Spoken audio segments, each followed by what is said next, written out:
story number 2 is the rumors are going around right now that we're being teased who's going to be the last woman on Team Bianca. And all reports right now that I'm seeing, and all WWE insiders, there's a consensus.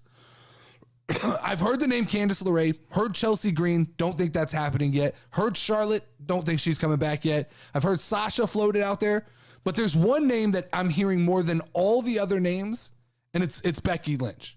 Like, the consensus is in the WWE insider community that Becky Lynch is coming back, and it will be on Friday Night SmackDown. And this does add potentially more excitement to what I see right now is a little bit of a stale War Games card.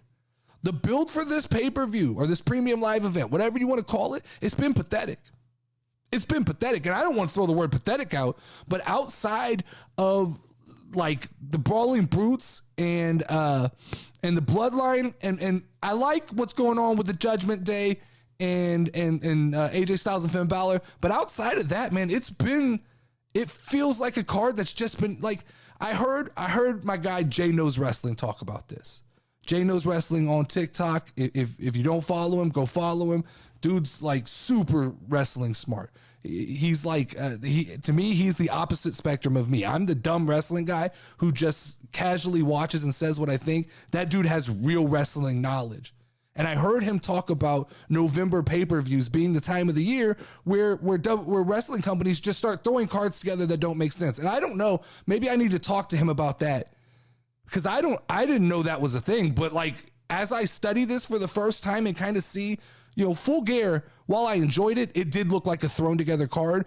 And War Games, to me, I'm a little more solid on knowing my WWE knowledge. It definitely looks like it's just been thrown together.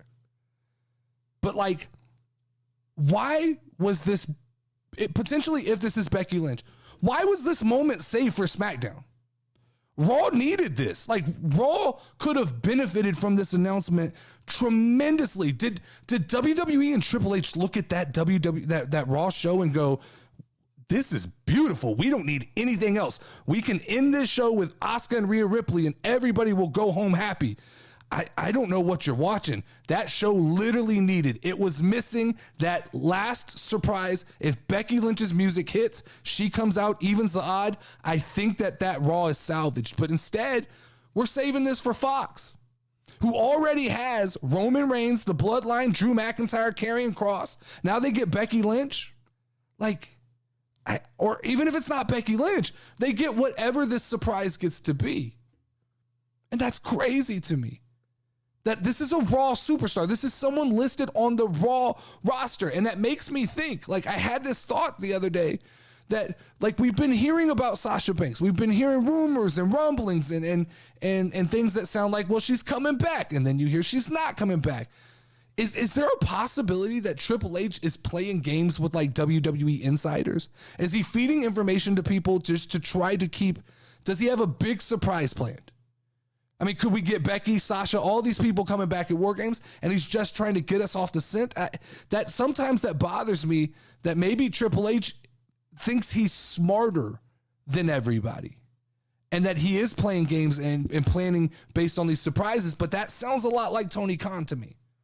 When you start building shows around surprises, that sounds more like Tony Khan to me. Because as of right now, when I look at War Games, I feel like it's going to rely so heavily on that 2-cage gimmick.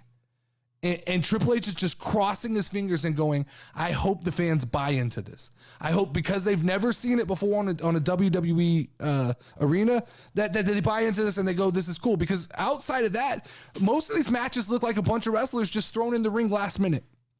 And E-drones are going to argue, but they're good matches. Sure, on paper, but I need story. I need story, because outside of Kevin Owens, who literally is saving this show by working through a knee injury, because that's honestly the only story that has real momentum pushing forward at this point, is Sami Zayn and Kevin Owens and the Bloodline. Outside of that, this card, it looks shoddy, thrown together, janky.